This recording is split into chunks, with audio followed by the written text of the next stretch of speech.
안녕하세요.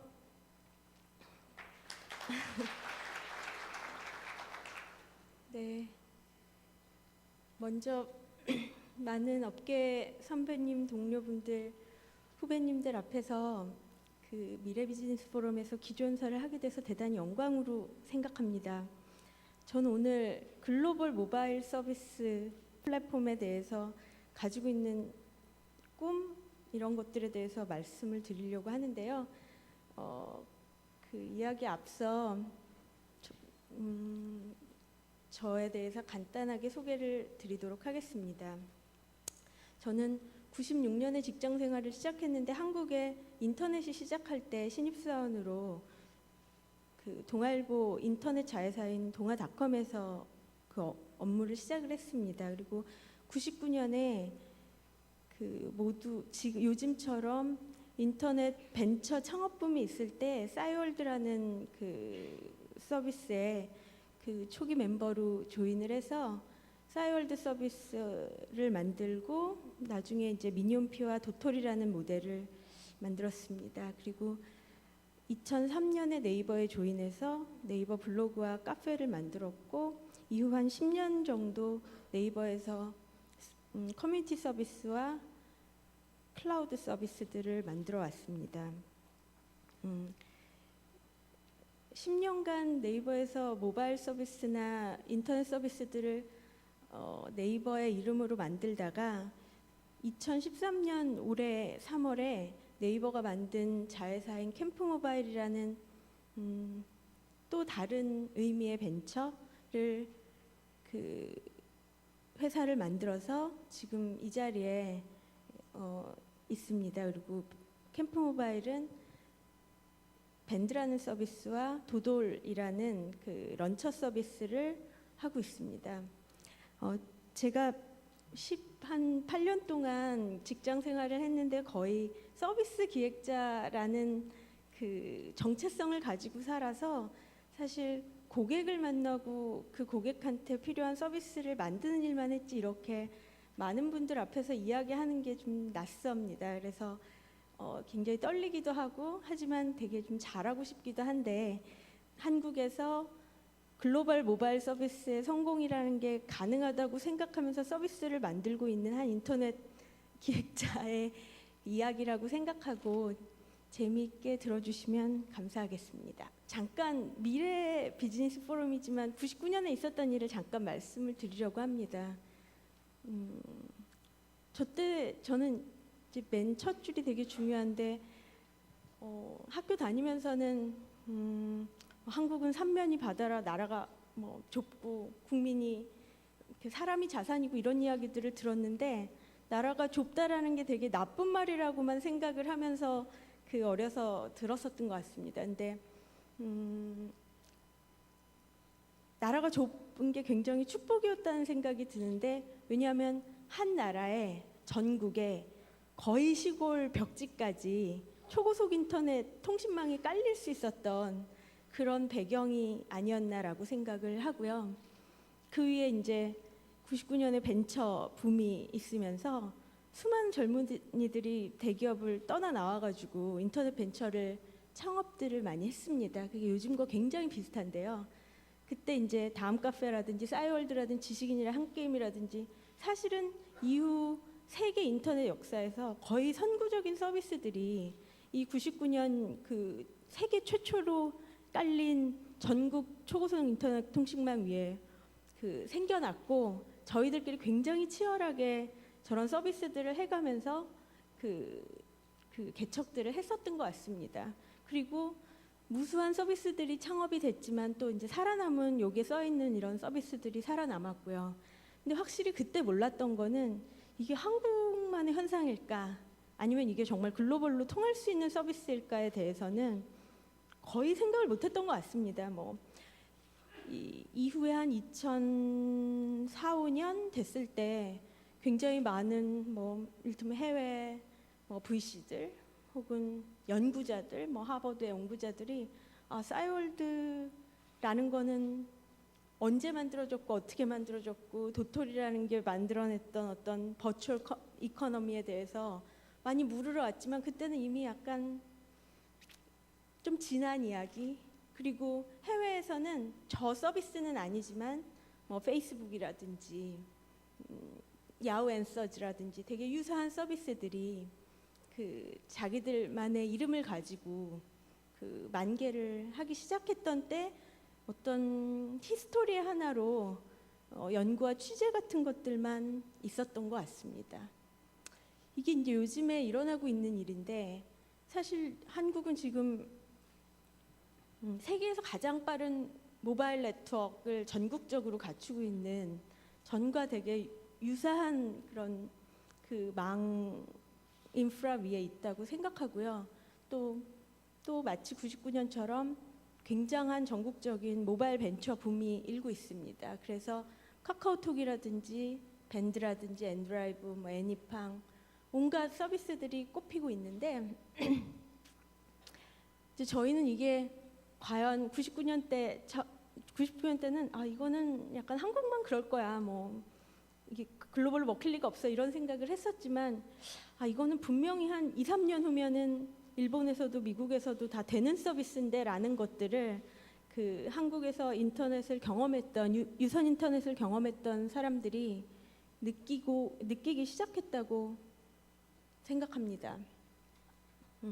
근데 글로벌로 이 현상이 반복될 거라는 걸 안다고 해도 그게 곧 글로벌로 우리가 나갈 수 있다라는 걸 무조건 의미하지는 않는데, 몇 가지 되게 재미있는 기회들을 발견하게 된 것 같습니다.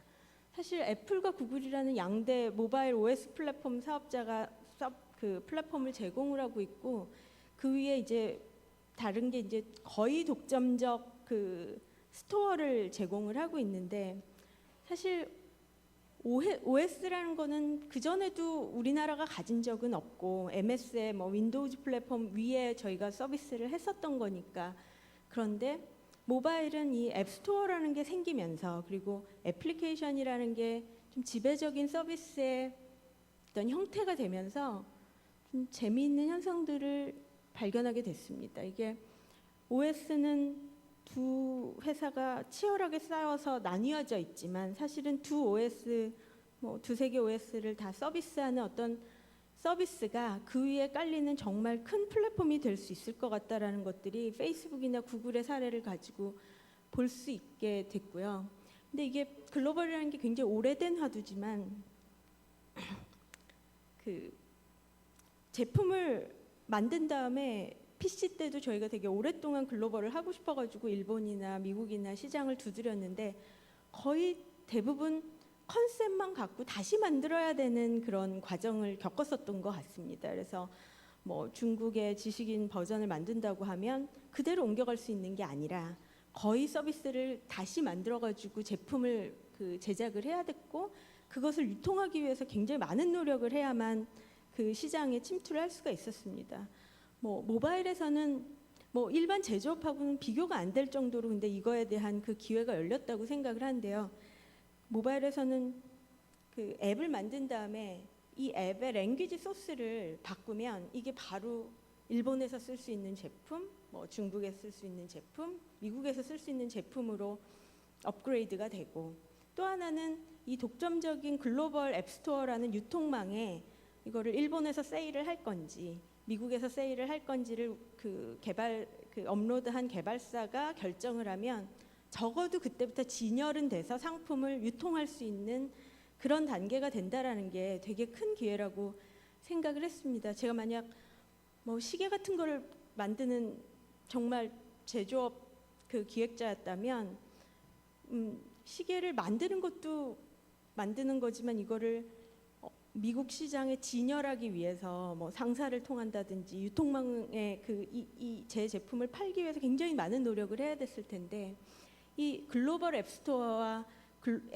앱이라는 것의 속성 때문에 그 PC의 글로벌보다 모바일의 글로벌은 훨씬 그 제품으로나 유통으로나 글로벌을 할 수 있는 기회가 되게 많아졌다고 생각을 하고, 또 고객들의 수용성도 예전에는 사실 PC 때는 외산 웹사이트들이 한국에서 그렇게 큰 그 인기를 끌지 못했고, 즉 고객이 그것에 대한 수용성이 되게 낮았다고도 얘기를 할 수가 있는데, 제품이 쉽게 변하는 만큼 뭐 우리나라에서도 이제는 국내 기업 간의 싸움이 아니고 구글, 페이스북, 트위터하고 뭐 네이버, 뭐 미투데이, 뭐 카카오톡 이런 것들이 지금 싸우고 있는 모습이기 때문에 이 한국에서 일어나고 있는 현재 현상은 그 글로벌의 단초이자 또 글로벌의 현재 그 서비스 환경이 대단히 글로벌로 나가기 쉬운 환경이라고 생각을 합니다. 그리고 우리가 만든 제품이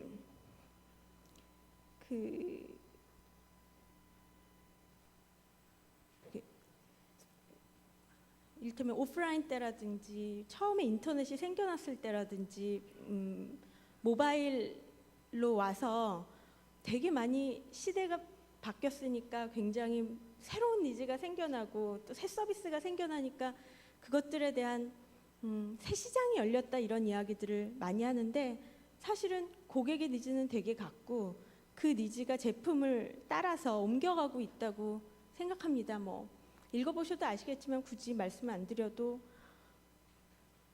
사람은 더울 때는 시원해지고 싶고 부채를 붙이다가 전기라는 인프라가 갖춰지면 선풍기가 나왔다 하더라도 에어컨이 나왔다 이렇게 옮겨가는 거고 저희가 그 인터넷 서비스에서 이렇게 그냥 심심할 때는 기원에 가서 바둑을 두고 싶다가 인터넷으로 바둑을 두고 싶다로 변하고 그게 다시 모바일에서 바둑을 두고 싶다로 변하고 뭐 심심할 때 애니팡 한 판을 하고 싶다로 변하고 이런 모습들을 많이 본 것 같습니다. 다만 제품은 네이버에 있을 때도 느낀 건데요.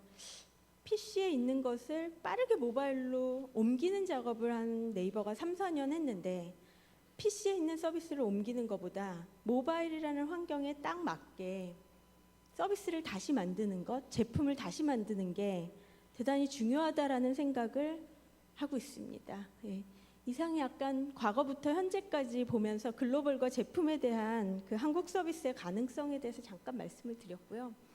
이제부터는 카톡과 라인, 그 다음에 밴드의 선배 서비스와 밴드라는 서비스에 대해서 잠시 말씀드리도록 하겠습니다.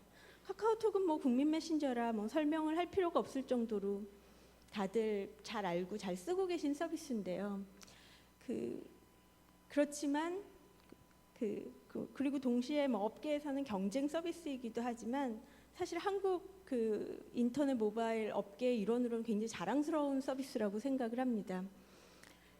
카카오톡은 어쩌면 세계 최초로 폰에 들어있는 내가 전화번호까지 알고 있는 사람. 그 전에 굉장히 많은 소셜 네트워크가 있었지만 진짜 소셜 네트워크를 손 안에 들고 다니면서 커뮤니케이션 할 수 있게 만들어준 서비스라고 생각하고 이게 한국에서 전 국민이 다 단일 메신저를 쓸 수 있게까지 이렇게 카톡이 선전을 하면서 이러면 어떤 일이 벌어지는 거지라는 현상을 또 한 번 세계에서 가장 먼저 보여줬다고 생각을 하고요. 단순히 처음엔 메신저로 시작했지만 저 진짜 소셜 네트워크를 이용해서 게임을 할 때, 뭐 음악을 같이 들을 때, 이야기들을 나눌 때 어떤 일들이 일어나는지를 보여준 것 같습니다. 그래서 이것은 한국이 낳은 자랑스러운 서비스 카톡에 대한 이야기고요. 또 하나는 라인에 대한 이야기인데요. 한국의 NHN 네이버라는 기업이 일본 사람들과 만든 라인이라는 서비스는 되게 이 카톡의 현상이 글로벌로 확장될 수 있다는 것을 보여준 사례라고 생각합니다. 한국의 싸이월드 같은 현상을 되게 동양인들이라 뭐 아기자기한 거 좋아해서 되게 폐쇄적으로 커뮤니케이션 하는 거야라는 이야기를 들었었는데 한국은 정말 갈라파고스가 아니었구나라는 거를 증명을 했다고 생각하고요. 뭐 뻔한 이야기지만 라인이 5천만 명을 넘었을 때 되게 감격스러웠다고 생각합니다. 가장 감격스러웠다고 생각하는데 싸이월드, 블로그, 카페 되게 많은 성공한 서비스들을 저도 꼬리표로 가지고 있지만 항상 2,500만 쯤부터 세츄레이션이 일어나서 3천만을 넘어본 적이 없는 전 국민이 4,850만 명이니까 그런데 라인이 5천만 명을 넘고 1억을 넘고 3억이 갈 때 이거는 진짜 시장이 크네 막 이 하루에 100만 명씩 가입을 한 이런 숫자가 있을 수가 있구나 막 이런 것들을 느끼기 시작한 것 같습니다. 그리고 라인을 보면서 왜 카톡이 아니고 라인이 터지는 거지? 라는 그 의문을 갖고 저희도 계속 서비스를 하고 유저의 니즈에 맞춰 나가면서 이게 니즈는 같지만 제품이 또 그 나라에 맞게 좀 달라야 되는구나 라는 생각을 하게 됐고요. 전 라인 마치 박세리와 비슷하다고 생각을 합니다. 그 박세리는 사실 한국 골프가 세계적으로 된다라는 걸 보여준 증거라고 생각을 하는데요. 사실 박세리 이후에 한국 골프가 굉장히 선전을 하고 있는데 박세리와 그 뒤에 골퍼 사이에는 사실 그렇게 큰 연관성은 없다고 생각합니다. 실력적인 연관성은 뭐 박세리가 골프 가르쳐준 것도 아니고. 하지만 분명히 박세리가 한번 우승을 하고 나니까 한국의 골프계라는 게 바뀌기 시작했고 뭔가 저런 성공의 하나가 그 뒤에 따라 나오는 수많은 다른 성공들을 만든다고 생각을 하고 사실 지금의 모바일 업계들은 카톡이 보여준 성공과 라인이 보여준 글로벌 가능성을 보고 사실 글로벌 모바일에 대해서 거의 정조준해서 꿈을 꿔야 되지 않을까라고 생각하고 제안을 합니다. 이거는 밴드의 선배 서비스들에 대한 이야기를 잠깐 짚고 넘어가려고 하는 건데요. 2000년에 사실 알럽스쿨 열풍을 모두 겪었고 그다음에 카페라는 아주 훌륭한 모델을 다음이 먼저 시작을 해서 수많은 그 모임 커뮤니티 서비스들의 경험이 한국에 축적돼 있습니다. 뿐만 아니라 망으로도 그다음에 디바이스로도 정말 6개월이 짧다 할 정도로 유행이 변해가고 그것들을 계속 수용해가면서 굉장히 높은 퀄리티의 서비스를 계속해서 요구해준 한국 유저들이 있었기에 지금 밴드라는 서비스를 글로벌로 한번 해보겠다고 덤비고 있는 게 아닌가 싶습니다. 여기에 이렇게 좀 뻔한 약간 사회과 교과서에 나올 것 같은 이야기를 써놓은 이유는 이 니즈가 과연 한국의 유저들에게만 있을 것인가 때문입니다. 그래서 모든 인간은 저런 자기만의 사회적인 네트워크를 갖고 있을 거기 때문에 저게 미국인이든 일본인이든 중국인이든 그리고 모바일 그 디바이스는 누구나 전 세계인이 손에 들고 다니면서 저런 커뮤니케이션을 원할 거기 때문에 그 라인이 글로벌의 넘버원 그 메신저로서 커뮤니케이션 서비스로서 유저를 얻고 그것으로 서비스 플랫폼의 꿈을 꾸고 있다면 밴드는 글로벌 넘버원 모임 서비스의 꿈을 그 한국 유저들의 또 앞서간 한국 선배 서비스들의 사례에서 배우면서 시장을 글로벌로 보고 있습니다. 이 이미지는 저희가 그냥 회사 내부에서 공유할 때 쓰는 이미지인데 밴드가 10월 말 11월 초 정도면 곧 2천만이 됩니다. 근데 그것도 굉장히 성공한 서비스라고 말할 수 있는 것 같습니다. 하지만 밴드가 1억 다운로드를 넘으면 라인 1억 다운로드 넘었을 때 그 분당에 있는 네이버 그린 팩토리에 저희가 라인 1억이라고 창에다 불을 켜가지고 그 모양을 만들었었는데 그린 팩토리 우리 밴드 띠로 감아버리자 막 이렇게 이미지를 만들어가지고 매일 저희 그 캠퍼들에게 보여주면서 그 밴드가 1억 다운로드 될 때까지 매진을 하고 있습니다. 네. 영화 제목 중에 여자는 남자의 미래다 뭐 이런 제목이 있던데 제가 재미삼아 동양은 서양의 미래다라는 이야기를 자주 합니다. 미국에서 가장 그 커팅 엣지 트렌드를 추구한다는 뉴요커들이 사실 굉장히 좋아하는 게 요가와 젠 스타일과 젓가락으로 스시를 먹는 거라든지 그런 것들을 되게 추구하고 있다고 생각합니다. 사실 한국의 현재가 글로벌의 미래다라고 마지막을 찍고 싶었는데 밴드뿐만 아니라 캠프 모바일은 한국이라는 사회에서 일어나고 있는 굉장히 많은 현상들을 주목해서 보고 있습니다. 런처를 만들 때도 한국의 10대, 20대의 폰을 보고 저희가 정말 놀랐는데 폰이 너무너무 개성적으로 옷을 갈아입고 있었습니다. 우리는 그냥 다 같이 삼성, LG가 준 유니폼 같은 거를 입고 있다면 한국의 10대들은 이미 그 옷을 남자애들은 되게 자기 스타일대로 모던하고 시크하게 여자애들은 핑크에 블링블링하게 다 만들어서 갈아입는 것들을 보면서 이게 과연 전 세계 스마트폰이 깔렸을 때 사람들이 다 똑같은 폰 화면을 정말 들고 다니게 될까? 아니면 그게 다 자기의 취향에 따라 마치 옷을 다 다르게 입고 다니듯이 그렇게 꾸며서 그 패션처럼 하고 다니게 될까? 이런 현상들에 대한 관찰도 한국의 10대, 20대로부터 보고 그거를 런처라는 제품으로 만든 다음에 그거를 글로벌에 더 많은 한국보다 비교가 안 되게 큰 60억 명의 시장에 가지고 나가려고 생각을 하고 있습니다. 그래서 짧지만 되게 그 인텐시브한 한국 인터넷의 그리고 모바일의 경험을 하면서 감히 한국의 현재가 글로벌 모바일의 미래가 아닐까라고 생각하고 마지막 장표를 그리고 미래 비즈니스 포럼 키노트의 어젠다를 이렇게 잡아봤습니다. 감사합니다. 이상으로 발표를 마치겠습니다.